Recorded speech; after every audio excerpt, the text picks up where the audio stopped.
vezes. Deus de misericórdia, Deus de graça, de bondade, Deus de amor, nós te louvamos, nós te adoramos, porque a tua palavra ela é viva, ela é eficaz. Obrigado, Senhor, porque a tua palavra trabalha em nossos corações. E o nosso desejo é que ela confronte o nosso coração, é que ela aponte para ti, é que ela nos faça descansar em ti, confiar em ti, sabendo que o Senhor é Senhor e Salvador das nossas vidas. E isso não depende de nós, mas depende totalmente de ti, da tua graça, da tua misericórdia para conosco. Nós te louvamos, ó Pai, porque o Senhor, o nosso Senhor Jesus Cristo, o teu Filho, é o servo sofredor. E, Senhor, nos ajude a entender a tua palavra. Senhor, nos ajude a meditar na tua palavra. É o que eu te peço, em nome do teu Filho Jesus Cristo. Amém. Meus irmãos, antes de entrarmos em nosso texto, um texto grande, um texto que eu poderia gastar ou investir, no mínimo, 5 mensagens de 1 hora em cada estrofe, porque esse texto, ele reflete, ou ele é entendido, é conhecido como o 4º cântico, ou o 4º poema dentro dessa profecia, dentro do livro de Isaías. O outro cântico está em Isaías capítulo 42, que é o primeiro cântico conhecido como o servo do Senhor. O segundo cântico em Isaías 49. O terceiro cântico em Isaías 50. E o 4º cântico em Isaías, a partir do capítulo 52, o texto que nós lemos, até o final do capítulo 53. Mas como eu disse, antes de entrarmos em nosso texto, eu quero ler um outro texto que está em Isaías capítulo 6, e a gente entender a visão que Deus deu para esse profeta, para o profeta Isaías. Antes de entrarmos no texto, entendermos aquilo que ele recebeu, entendermos quem ele era e o que ele passou a ser. E eu quero ler alguns versículos do capítulo 6 de Isaías. Versículo 1: No ano da morte do rei Uzias, eu vi o Senhor assentado sobre um alto e sublime trono, e as abas de suas vestes enchiam o templo. Serafins estavam por cima dele, cada um tinha 6 asas, com 2 cobriam o rosto, com 2 cobria os pés, e com 2 voava. E clamavam uns para os outros, dizendo: Santo, Santo, Santo é o Senhor dos exércitos, toda a terra está cheia da sua glória. Versos 4: Os umbrais das portas se moveram com a voz do que clamava, e o templo se encheu de fumaça. Então eu disse: ai de mim, estou perdido, porque sou homem de lábios impuros, e habito no meio de um povo de lábios impuros. E os meus olhos viram o Rei, o Senhor dos exércitos. Olha que interessante. Isaías, a partir do momento que ele teve essa visão, que ele reconheceu quem Deus era, que ele foi agraciado por reconhecer, por ter a visão sobre o profeta, sobre o Senhor. Ele enxergou quem ele era, e ele fala: ai de mim, estou perdido, porque sou homem de lábios impuros e habito no meio de um povo de lábios impuros. E aqui a gente vê um contraste de Isaías. Ele só reconhece quem ele é a partir do momento que ele tem uma revelação do próprio Senhor. E aí, no versículo 8, a gente vê um outro contraste de Isaías. Verso 8, diz assim: Depois disto, ouvi a voz do Senhor que dizia: a quem enviarei e quem há de ir por nós? Eu respondi: eis-me aqui, envia-me a mim. A gente vê um Isaías que fala: ai de mim, eu estou perdido, porque eu sou homem de lábios impuros. Deus se revela a ele, Deus fala com ele, e Deus fala: quem eu vou enviar para pregar o Evangelho? E ele fala: eis-me aqui, envia-me a mim. A gente vê o contraste desse profeta, da vida dele. E ele reconhece que ele é um homem de lábios impuros. E ele está no meio de um povo de lábios impuros. E aqui, meus irmãos, do capítulo 1 até o capítulo 39 de Isaías, Deus mostra a iniquidade do povo que ele chamou para si. E aqui é interessante a gente entender que o reino, que Israel havia sido dividido. E então tem a divisão do reino do norte e do reino do sul. E o texto que a gente vai estudar foi escrito justamente para o reino do sul, que é o reino de Judá. Mas Deus conhecia esse povo, conhecia o coração desse povo, e desde o começo Deus aponta a iniquidade desse povo, e Deus confronta esse povo.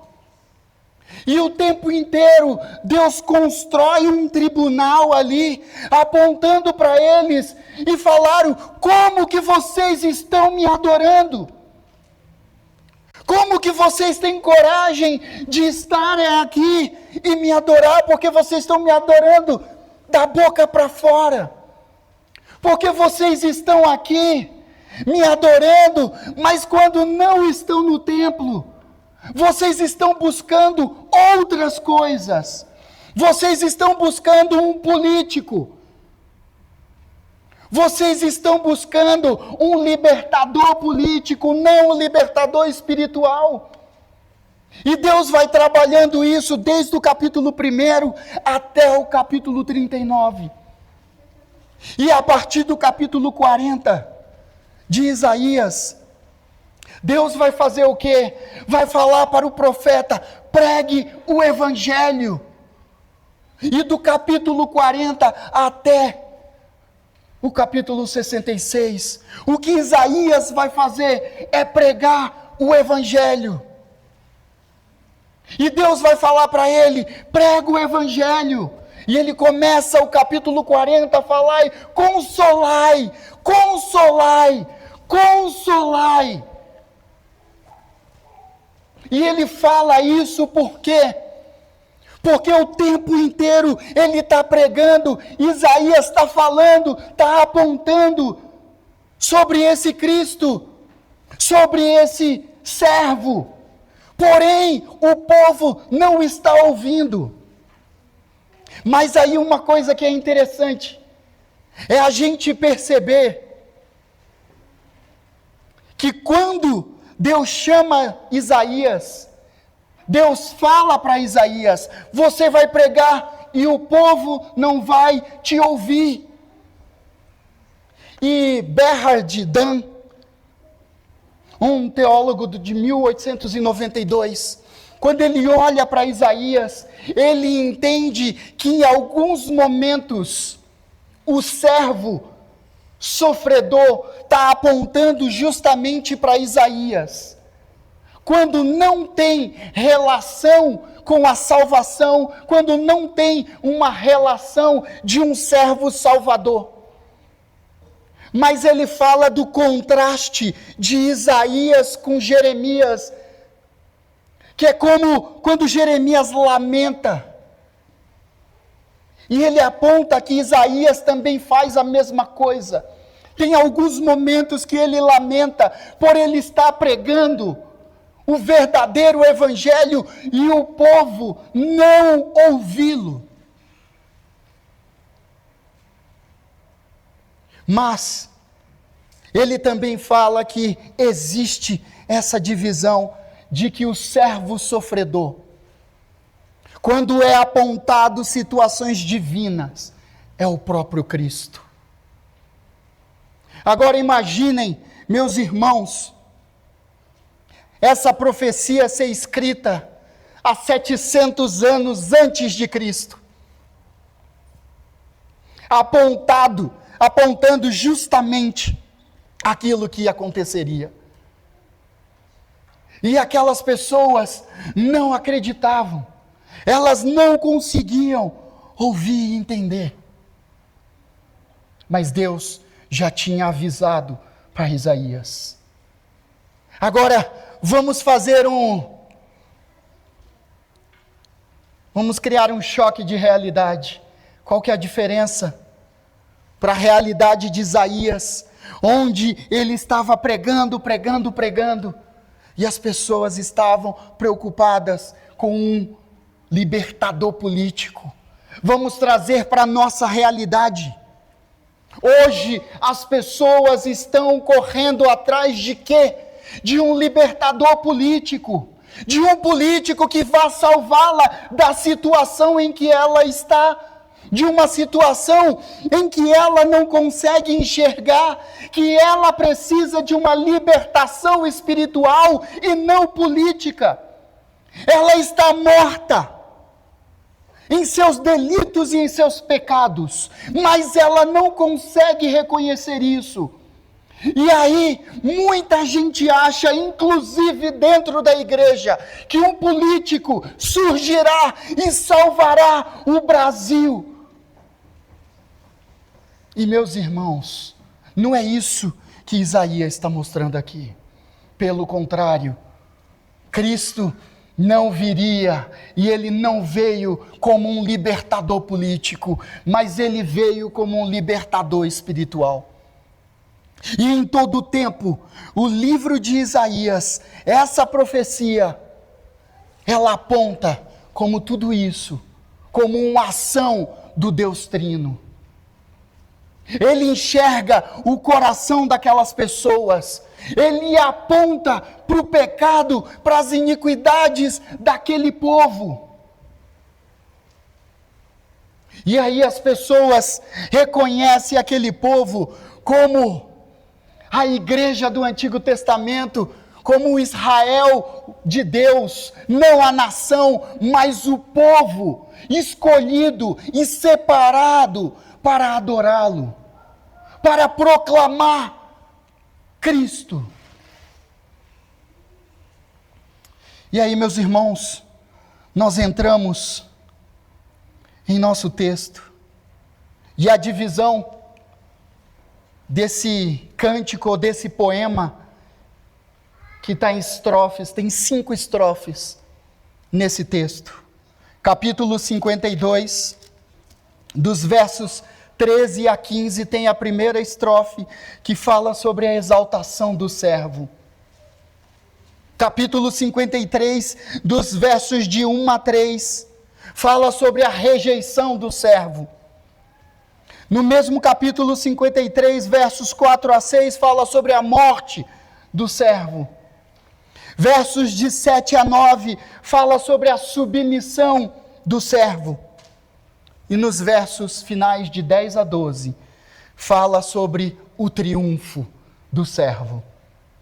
E aqui a gente pode dizer que a gente tem um quiasmo, uma estrutura literária em que a mensagem central, ela está sendo redundante no centro. Começa com a exaltação e termina com a exaltação. E no versículo 13, então, diz assim: eis que o meu servo procederá com prudência, será exaltado e elevado, e será muito sublime. Já começa mostrando a exaltação de Cristo. E o interessante é que, eis que o meu servo procederá com prudência. Apesar do texto ser traduzido, essa palavra prudência, a ideia aqui é que eis o meu servo terá sucesso na obediência em que ele veio para cumprir. Ele vai ter sucesso naquilo que ele veio cumprir. Por isso que já mostra a exaltação desse servo. Porque ele, como filho de Deus, como parte da Trindade, ele seria o único, e foi o único a cumprir aquilo que tinha como requisito para fazer a vontade de Deus. Verso 14: como muitos pasmam à vista dele, pois o seu aspecto estava tão desfigurado. E a ideia aqui, meus irmãos, é que as pessoas não reconheciam ele, justamente por causa do seu sofrimento. Mas o interessante é que as pessoas olhavam para ele, e como eu disse no início, as pessoas esperavam um líder político, alguém que viria reinar, mas alguém que viria de maneira poderosa, alguém em que as pessoas olhavam e falavam: uau, essa pessoa chama a atenção, olha como ele se impõe. E aí vem totalmente diferente. Ele vem num jumento, sentado num jumento. E o que mais ele fala? Eu não vim para fazer o quê? Eu não vim para ser servido, eu vim para servir. E as pessoas apontam como alguém que iria reinar, alguém que iria falar: olha, tem que fazer isso e isso. Eu sou a pessoa que vocês devem adorar, mas eu indico o que vocês devem fazer. É isso que as pessoas estavam esperando. Mas ele, como servo, veio quebrar todo e qualquer pensamento do homem. E aí, para a gente entender algo, eu vou contar aqui algo que aconteceu na África. Um economista ugandense, ou ugandês, agora eu já esqueci, desculpa, mas de Uganda, um economista de Uganda, e aqui eu vou ressaltar, negro, um cara muito inteligente, foi estudar em Londres, estudou, se formou lá, voltou para a terra dele. E para quem não sabe, a maior parte da África, ela vive da sua própria plantação, ela vive daquilo que ela planta, a maior parte dos africanos. E Uganda tem café, e é conhecido como ter um café muito bom. E então esse homem de Uganda, o que ele fez? Um cara inteligente, ele foi para o interior de Uganda conversar com aquelas pessoas que estavam produzindo, e sempre quando você vai para essas comunidades, existe um líder. E então ele chama uma senhora, que descobre que essa senhora é a líder daquela comunidade, e ele fala: eu vim aqui para negociar com vocês, para que a gente comece a exportar o café de Uganda para a Inglaterra. E aí, a primeira coisa que aquela senhora de Uganda faz é olhar para ele e falar: mas você não é branco e você não chegou num carro 4x4. Olha que interessante. Ela tinha um estereótipo na cabeça dela que quem ia salvá-la da situação ao qual ela vivia seria uma pessoa branca e que chegaria num carro 4x4. Mas quando chega alguém como ela fala: você não. Você é como eu. O que você vai poder fazer por mim? E ele ficou horas e horas conversando com aquela mulher, até que ele conseguiu convencê-la. E então, aquela comunidade cresceu, e Uganda passou a ser um país exportador do café. O nome desse economista é Andrew Rugazira. E ele fez uma palestra dizendo que a África, ela não precisava de assistencialismo. Um economista, ele escreveu e ele palestrou pelo mundo inteiro, informando que a África, ela não precisava de assistencialismo. Ela precisava ser ensinada e o povo precisava ser desenvolvido. Meus irmãos, por que eu fiz essa comparação? A mulher esperava alguém totalmente diferente, alguém poderoso, alguém que chegasse num carro tal para poder o quê? Salvá-la. Ela tinha isso na cabeça dela. Esse povo era a mesma coisa. Eles esperavam alguém que chegasse numa carruagem, num carro poderoso, com um exército gigante, pessoas que o seguissem. Uma pessoa forte. E ele chega sentado num jumento, quebrando toda e qualquer expectativa. Um servo. Justamente para ensinar o seu povo a como nós deveríamos viver. E ele continua. Versículo 15, assim causará admiração às nações, e os reis fecharão a sua boca por causa dele. Porque verão aquilo que não lhes foi anunciado, e entenderão aquilo que não tinha ouvido. Paulo faz a citação dessa segunda parte desse versículo, lá em Romanos capítulo 15, quando ele está falando para a igreja em Roma, que ele já tinha pregado em toda aquela parte da Europa, mas que ele queria ir para a Espanha, e ele escreve um compêndio teológico, ele escreve um trabalho teológico de maneira profunda, para apresentar para aquela igreja, para que aquela igreja envie ele para a Espanha, para ele pregar Cristo crucificado e ressurreto. É isso que Paulo faz lá. Agora, meus irmãos, mais uma vez, olhando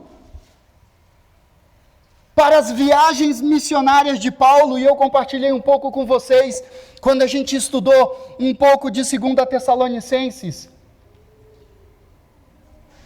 Quando a gente olha Paulo fazendo viagens, pregando, plantando igrejas, a gente olha uma Europa repleta de cristãos, repleta de igrejas saudáveis, pregando Cristo, alicerçadas em Cristo. Mas naquela época, quando a gente vem para a nossa realidade, nós olhamos uma Europa sem Cristo, pós-Cristo, e que necessita do quê?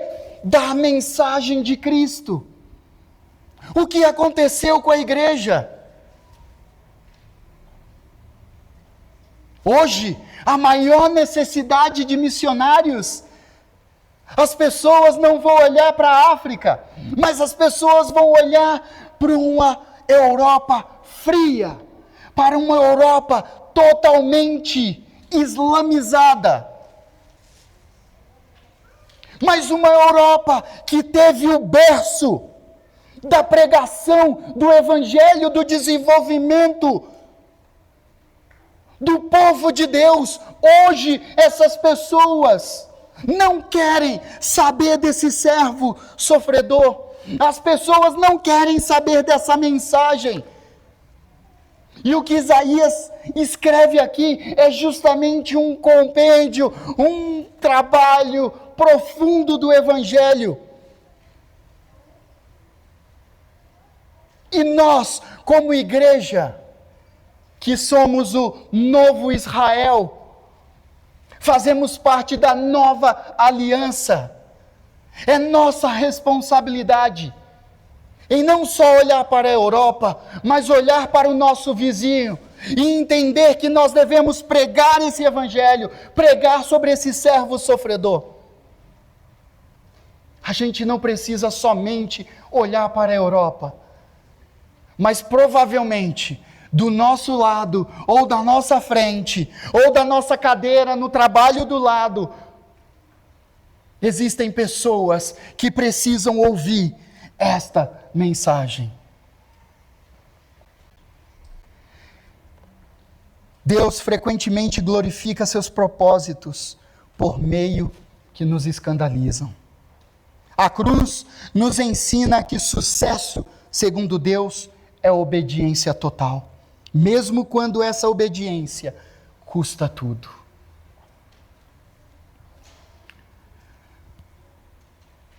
Versículo 1, capítulo 53. Quem creu em nossa pregação e a quem foi revelado o braço do Senhor? Isaías agora muda o tom. E o que ele faz? O que ele mostra? Ele vai mostrar justamente a rejeição sobre aquelas pessoas que ouviram a mensagem do Evangelho. Ele vai mostrar a cegueira espiritual daquele povo. Ele vai mostrar como que está o coração daquele povo. Onde Deus vinha desde o primeiro capítulo mostrando as iniquidades deles, apontando para eles os pecados deles. E Deus mostrando que Ele era o único que poderia consolá-los. Porque Deus era o único que poderia perdoá-los dos vossos pecados e das vossas iniquidades, assim como Ele é o único que pode nos perdoar. Porque foi subindo como um renovo diante dele e como raiz de uma terra seca. Não tinha boa aparência. Ele surge onde ninguém esperava a vida. Não há nele aparência que agrade. Olhamos para ele, mas não havia nenhuma beleza que nos agradasse. O servo foi desprezado, foi rejeitado. Alguém de quem os homens escondem o rosto. O problema nunca foi falta de revelação, mas o problema foi o coração endurecido. Mas o coração endurecido ao tipo de revelação que Deus escolheu dar. E aqui a gente entende para quem Deus se revela: para os seus. Versos 3: era desprezado e o mais rejeitado entre os homens, homens de dores e que sabe o que é padecer, e como um de quem os homens escondem o rosto. Era desprezado e dele não fizemos caso. Olha isso, meus irmãos, o coração humano continua rejeitando Cristo. Eu acabei de falar da Europa. Nós queremos um Salvador que nos exalte. Nós não queremos um Salvador que nos exponha. Nós não queremos um Salvador que exponha os nossos podres, os nossos corações perversos, pecaminosos. Nós queremos alguém que nos exalte, que aponte para nós e fale: uau, olha como ele é bonito, você pode, você merece, você é isso, você é aquilo outro. Isso é o que a gente escuta hoje. Mas não é isso. o que Deus faz com esse povo? Ele aponta para a iniquidade desse povo, ele aponta para o coração desse povo, mostrando: vocês vêm aqui me adorar da boca para fora, porque lá fora vocês vivem da maneira que vocês querem, não da maneira que me agrada. É isso que Deus fala para esse povo, por meio do profeta Isaías. E esse mesmo Deus que confronta o coração, que acusa, é o único que pode tirar esse povo das trevas e levar esse povo para a luz. Queremos um Salvador que nos exalte, não um que exponha nosso pecado e nossa total dependência da graça. 4.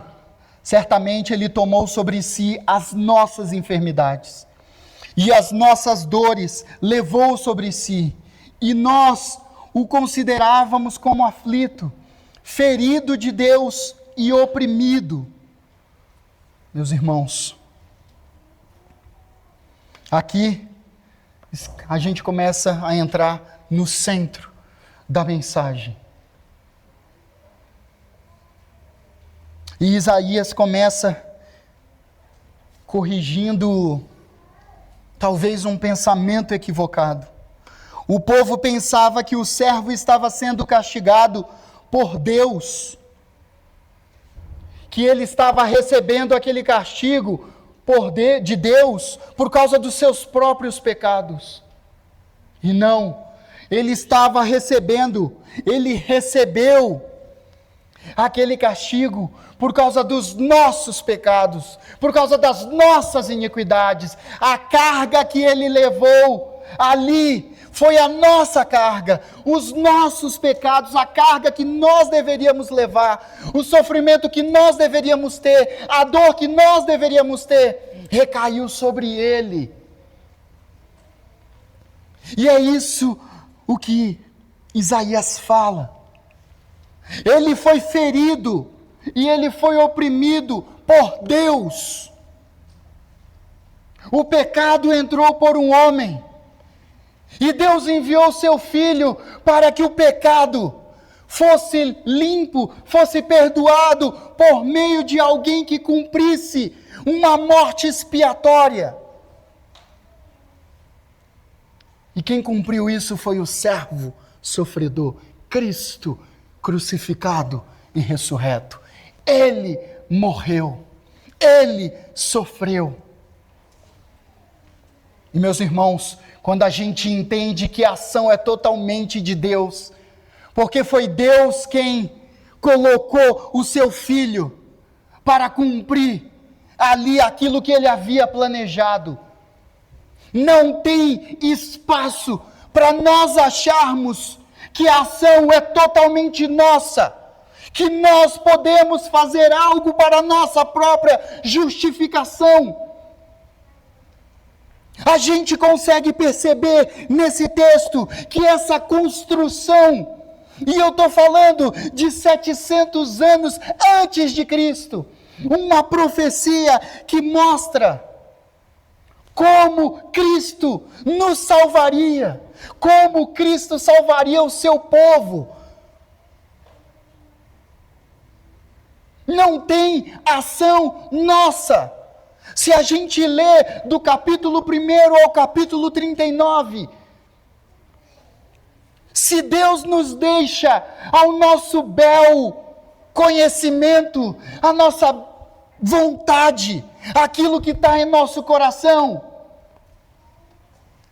a gente sabe para onde nós iríamos. É totalmente graça dele, misericórdia dele. E é por isso que, mais para frente, ele usa a palavra ovelha. Ovelha. E toda vez que a gente escuta essa palavra ovelha, não adianta a gente pensar que Deus está se referindo a nós como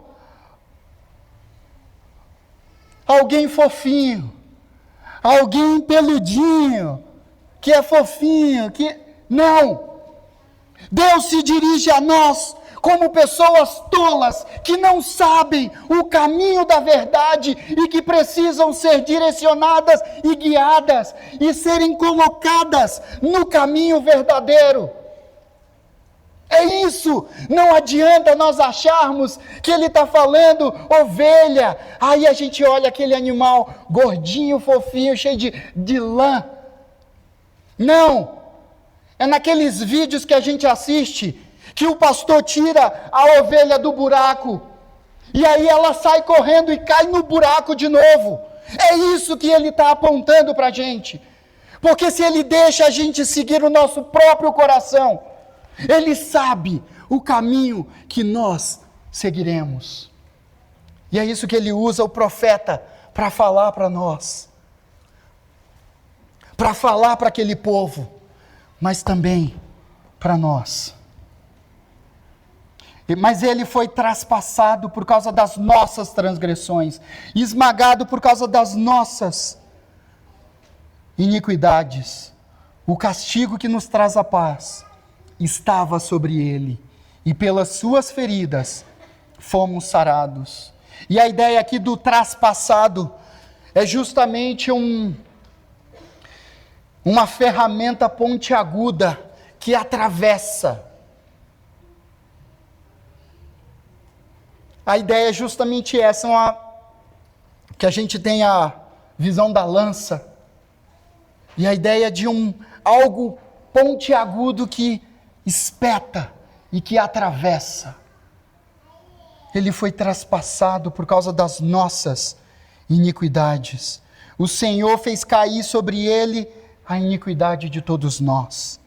A iniciativa é totalmente divina. Deus, Ele é o sujeito da ação. A salvação não nasce da boa vontade humana, mas da soberana graça de Deus, que transfere a culpa e aplica a punição àquele que foi o nosso substituto, ao nosso Senhor Jesus Cristo. Todos nós andávamos desgarrados como ovelhas. Cada um se desviava pelo seu próprio caminho. Mas o Senhor fez cair sobre ele a iniquidade de todos nós. Ele foi oprimido e humilhado, mas ele não abriu a boca. E ele foi humilhado por causa das nossas iniquidades, por causa dos nossos pecados. E aí ele mostra o servo, o nosso Senhor Jesus Cristo, sofrendo, sendo humilhado, sendo oprimido, sendo afligido, mas em momento algum ele abre a boca. Mas como um cordeiro, ele é levado ao matadouro. E esse silêncio não mostra que ele é fraco, mas esse silêncio mostra a obediência e mostra que ele está submisso à missão de Deus Pai. O servo sofredor, ele veio para cumprir a missão que Deus Pai havia planejado para o Filho. E de maneira voluntária e obediente, ele cumpre. O servo aceita o juízo. E ele foi obediente até o fim. O texto reforça a sua inocência absoluta. Não houve violência, nem engano em sua boca.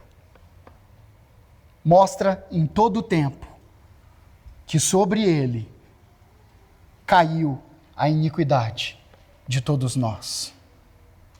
Ele foi oprimido e humilhado, mas não abriu a boca. Como o cordeiro foi levado ao matadouro, e como ovelha muda diante dos seus tosqueadores, ele não abriu a boca. Pela opressão e pelo juízo ele foi levado. E de sua linhagem, quem se preocupou? Da sua geração, da geração dele, quem se preocupou? Ninguém. Porque ele foi cortado da terra dos seres viventes. Foi ferido por causa da transgressão do meu povo. Olha o que Deus fala. Ele foi ferido por causa da transgressão do meu povo. Ele chama ainda de meu povo. Designaram-lhe a sepultura com os ímpios, mas com o rico esteve na sua morte. Embora não tivesse feito injustiça, nenhum engano fosse encontrado em sua boca. Ele era perfeito. Ele é perfeito. Por isso que ele era o único, e foi o único que conseguiu, e foi o único que cumpriu aquilo que foi planejado por Deus. Meus irmãos, chegando na última parte. Todavia ao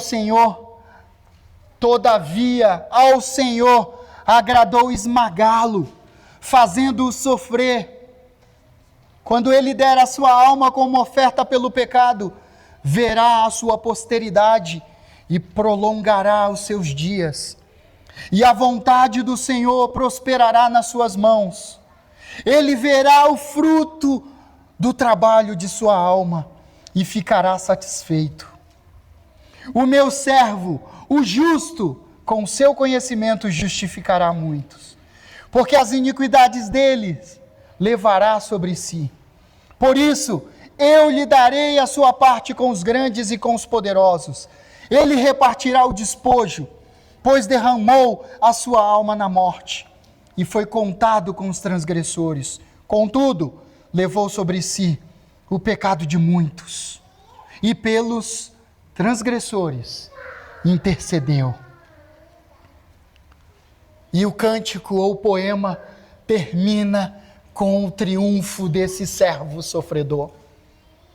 Ele começa com triunfo, ele começa apresentando a glória desse servo sofredor. Ele passa pelo processo de humilhação, ele passa pelo processo de sofrimento, de morte. E agora, ele vem para aquilo que foi apresentado no início. Ele é exaltado. Ele é entronizado. As pessoas reconhecem a ele como rei. A dívida foi paga. E isso não aponta para uma crueldade divina, mas isso aponta para a justiça do Deus Santo, do Deus Poderoso. Uma satisfação divina que restaurou o relacionamento que havia sido quebrado entre ele e o seu povo. E ele então constrói todo o processo, ele constrói a maneira como esse relacionamento ia ser restaurado, como o povo dele seria alcançado, seria salvo, seria liberto. Tudo isso é apresentado nessa teologia do Evangelho, que Isaías escreveu 700 anos antes do próprio Cristo vir cumprir tudo isso que havia sido revelado a ele. O texto não diz que ele tentou salvar, o texto diz que ele justificou muitos. Sua obra não cria uma possibilidade abstrata, mas ela produz um resultado que é real e que é eficaz. O sofrimento do servo não foi em vão, porque Deus escolheu aqueles que fazem parte do seu povo. E aqui nós temos parte do corpo de Cristo. E nós temos o corpo de Cristo espalhado pelo mundo inteiro. No Ruge nós temos outra parte do corpo de Cristo em São Paulo. Em várias outras regiões nós temos, neste momento, partes do corpo de Cristo reunidos para adorar esse servo sofredor que construiu esse processo para salvar aqueles a quem Ele quer. Ação totalmente divina. Aqui está o fundamento da segurança do cristão. A salvação não depende da força da nossa fé, mas da eficácia da obra de Cristo. Não depende da força da nossa fé, mas da eficácia da obra de Cristo naquela cruz. Ele sofreu, Ele morreu e Ele ressuscitou. E hoje Ele vive para a glória dEle. Cristo não morreu em vão, meus irmãos. Quem está unido a Ele está verdadeiramente justificado diante de Deus. Mas aquelas pessoas que não estão unidas a Ele, elas têm a possibilidade, se assim for a vontade de Deus, do Espírito Santo, de arrancar a cegueira dos olhos delas e fazerem com que essas pessoas enxerguem essa obra perfeita. Meus irmãos, concluindo, esse texto nos mostra que Deus resolveu o maior problema do universo. Mostra que Deus restaurou o nosso relacionamento com Ele. Mas para restaurar o nosso relacionamento com Ele, Deus não foi só um consolador, mas Deus foi um perdoador. Ele perdoou os nossos pecados. E nós não podemos viver de maneira melindrosa, ao olhar e falar, será que Deus me perdoou? Meus irmãos, ao olharmos para essa obra, nós só podemos ter o entendimento que Deus perdoou os nossos pecados foram cravados naquela cruz. Os nossos pecados foram limpos pelo sangue de Cristo que nos purificou. Deus perdoou os nossos pecados por meio do seu servo que sofreu, que morreu, e ele foi exaltado. Na cruz, a justiça foi satisfeita, o amor foi revelado e a redenção foi consumada.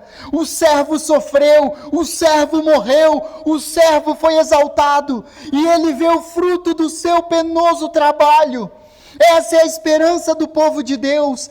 Esse é o coração do Evangelho. Esse é o coração do Evangelho.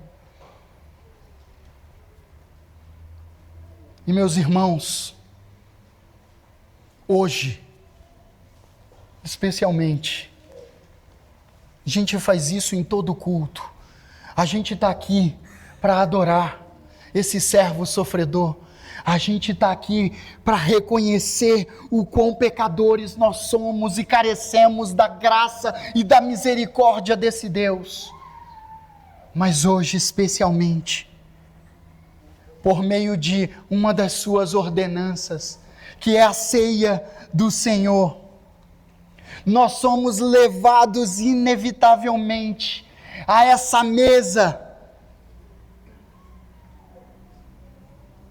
para não entendermos somente em palavras, mas agora em ação, que o corpo de Cristo foi entregue naquela cruz e que o seu sangue foi derramado.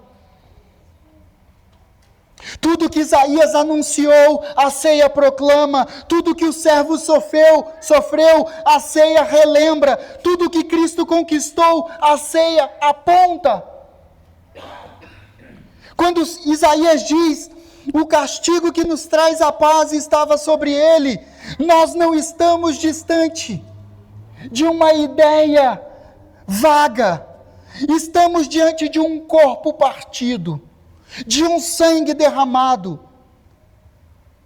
Quando o profeta afirma que o Senhor fez cair sobre ele a iniquidade de todos nós, isso não é somente uma poesia distante. É o sangue real derramado em lugar de pecadores reais.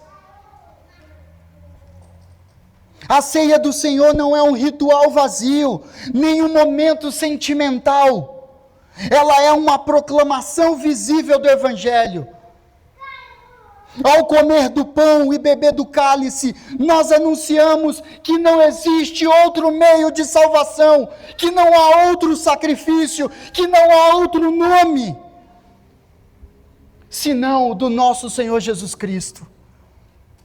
O servo sofredor, o servo que foi humilhado, que foi morto, mas que foi exaltado. Aqui, toda adoração é centralizada nele. Não adoramos a mesa, não adoramos o pão, não adoramos o vinho, adoramos o Cristo que se entregou por nós. O Cristo crucificado e ressurreto.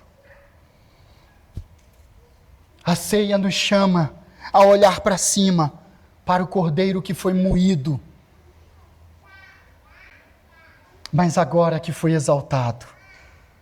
Mas ela também nos chama a olhar para dentro. O apóstolo Paulo nos lembra que ninguém deve participar da ceia sem antes refletir internamente como está o seu coração diante de Deus.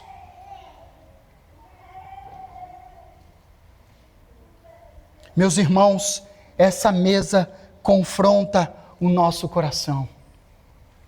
Ela nos pergunta: nós temos vivido da maneira ou de acordo com aquele que comprou as nossas vidas com um alto preço? Nós temos vivido de maneira que agrade esse servo sofredor que foi moído, que foi morto e que hoje ele é exaltado. Nós temos vivido de maneira que o agrade, que o glorifique, que o honre, que o exalte.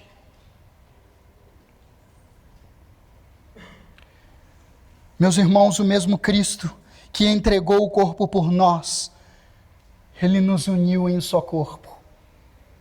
Pessoas diferentes, com culturas diferentes, pessoas com cosmovisões totalmente diferentes. Mas Ele reuniu essas pessoas com um único propósito e objetivo: fazer com que todos nós olhássemos para Ele, o adorássemos e reconhecêssemos quem Ele é. Cristo é tudo para nós. Nós pertencemos uns aos outros em Cristo, por causa de Cristo e para Cristo. O servo que não abriu a boca diante da opressão nos chama agora para abrir as nossas mãos para servir. O Cristo que se deu completamente nos chama a uma vida de entrega. Aquele que veio para servir e não para ser servido, Ele nos chama para servi-lo. E para servirmos uns aos outros. É por isso que estamos aqui. É por isso que nós somos partes do seu corpo. E Ele nos deu dons, para que o corpo dele fosse fortalecido, fosse edificado por meio do seu corpo, por meio das pessoas que fazem parte do seu corpo. Portanto, meus irmãos, nos aproximamos da mesa com reverência, com gratidão, com compromisso.